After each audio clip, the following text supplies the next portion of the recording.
தங்கள் குடும்ப வறுமையை ஒழிக்க விரும்புடன் தினமும் நடக்கும் போராட்டமே இது. வணக்கம்.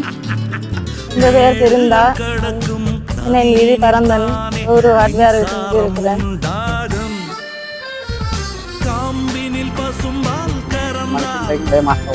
எனக்கு பெருமையா இருக்கு. தைரியம் வேணும். பொம்பளை அந்த பெரிய விஷயம்.